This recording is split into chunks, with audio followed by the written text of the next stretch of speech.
Welcome back to Tarot by the Bay. I'm David. Well, I've had somebody ask about George Santos. And it's been a while since we've read on George Santos, everybody's favorite drama queen. He is in the news. Last month, Santos and one of his former campaign aides named Samuel Millet are in trouble with the feds. Millet was...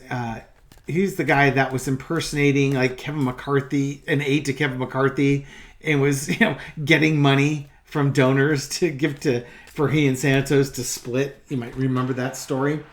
Well, apparently they had a court date upcoming, and the prosecutors said that they're in negotiations with them, with Santos and Millet, and they asked for a delay of that next meeting until near the end of October. October 27th, I believe, was the date, which would indicate that there's a plea deal in the making. Now, when I look at Santos's charges, I don't know what kind of plea deal you would be making. He already pled not guilty in May to federal charges of wire fraud, money laundering, theft of public funds, and also fraudulently obtaining unemployment benefits, using campaign contributions to pay down personal debts, to purchase designer clothing, and lying to the House of Representatives about his financial conditions.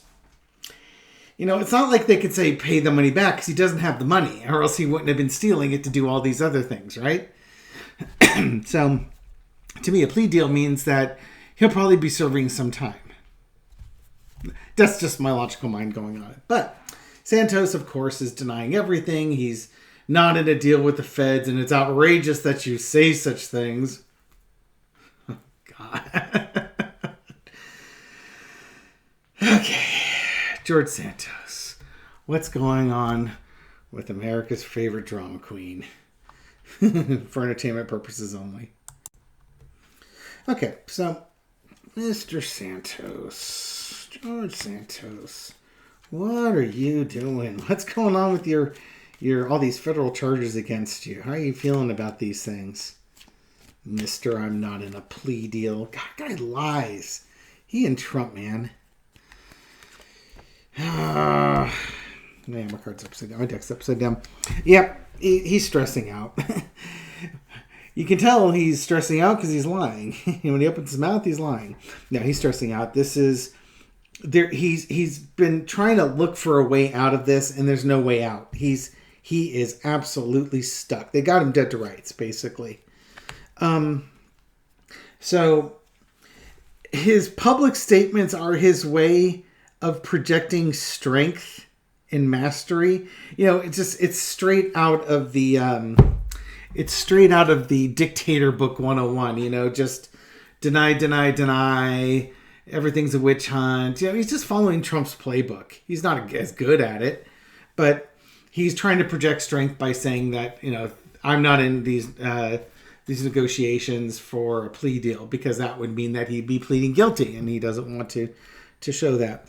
Underneath it all is the Four of Wands.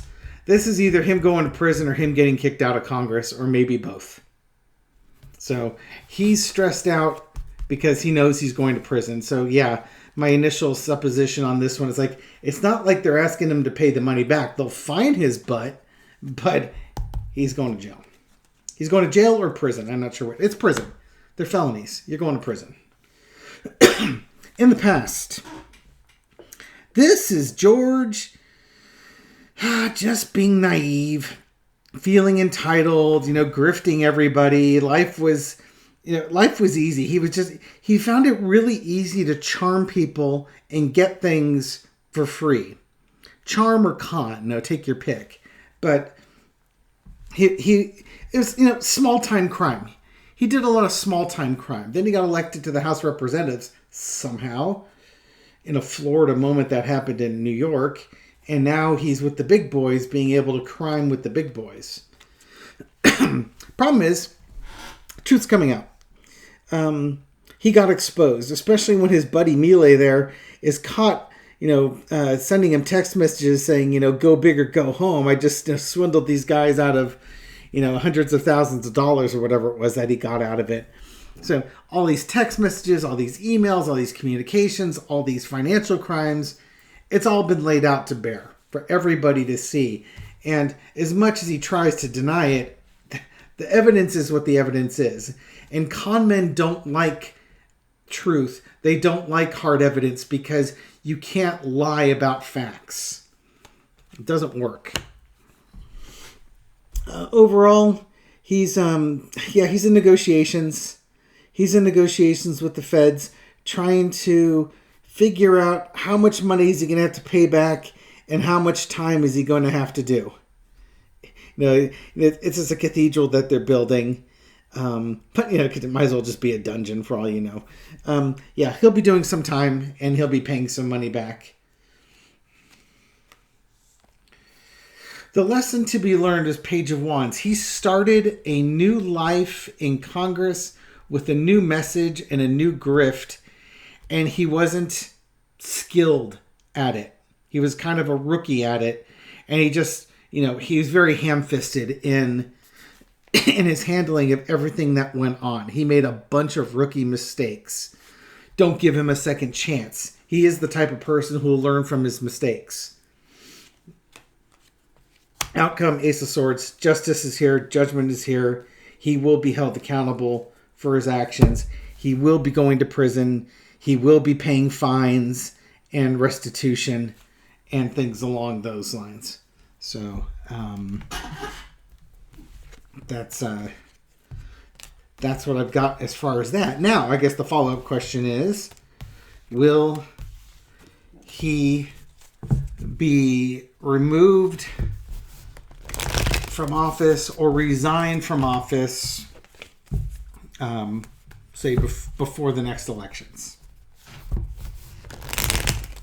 It sounds like if they're waiting until the end of October that this might resolve itself by the end of the year. That's what it sounds like. So, and I would say, will he be removed or resign from by the end of the year? But knowing McCarthy and MAGA and everything like that, it might take a little bit longer than that. So let's just ask if he's going to stay in his full term, or is he going to have to leave early?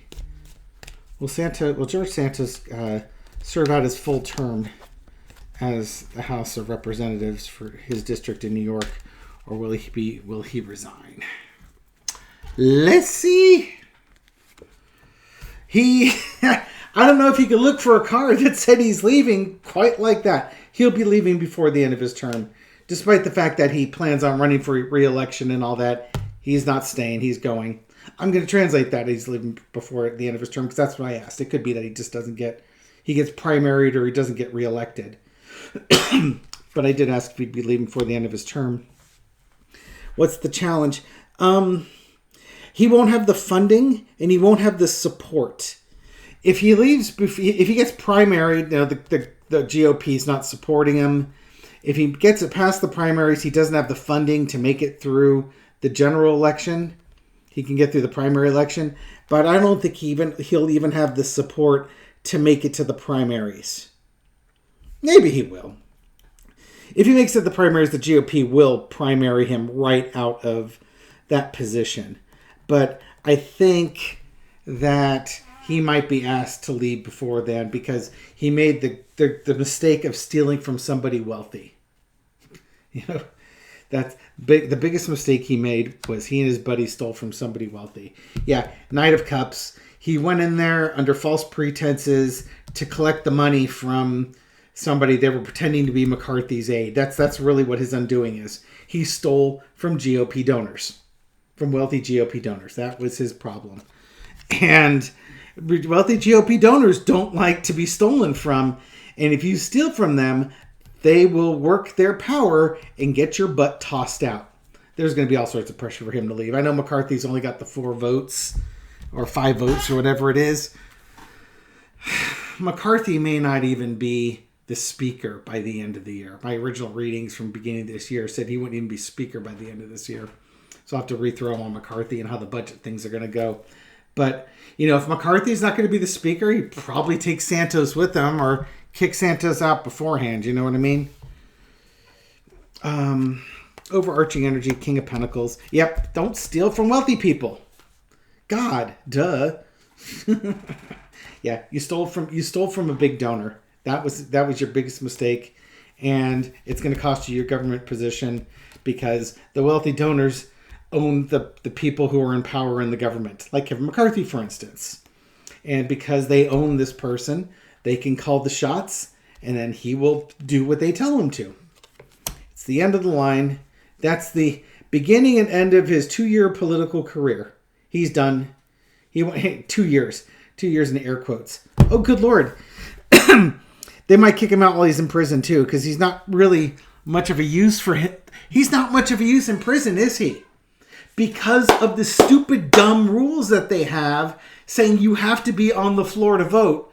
It's kind of hard to be on the floor to vote if you're in prison. You know? And they didn't want to change the rules because, COVID and all the denialism that these QAnon nutcases that are currently in the GOP and the MAGA party are. They got rid of voting by Zoom. Got rid of Zoom meetings. So, if they had Zoom meetings, possibly Santos could have called in from prison and voted on stuff. And they wouldn't have lost the vote. But I think the combination of Santos going to prison will get him kicked out of the Republican Party too. It's just what's going to happen. So I see Santos being convicted. I see Santos going to prison. And I see him leaving Congress before his term is up at the end of 2024. Entertainment purposes only. Anyways, so that's my view on George Santos and what's going on with him. Bad luck, Archie. Bad luck. Okay, but thank you for watching my video. Hope you were entertained by it. It wasn't quite as entertaining as the Trump video I put up last night. But hey, maybe there's some Santos merch we can get when he gets his mugshot. Bet you he doesn't make the same mistake Trump makes with that. Thank you for your likes, your comments, and your subscriptions to my channel. Thank you for sharing it and getting it out so that other people can see it, and that the new people that see it, welcome to the channel. Subscribe if you haven't already. I hope you enjoyed this video, and I'll catch you on the next one. Take care.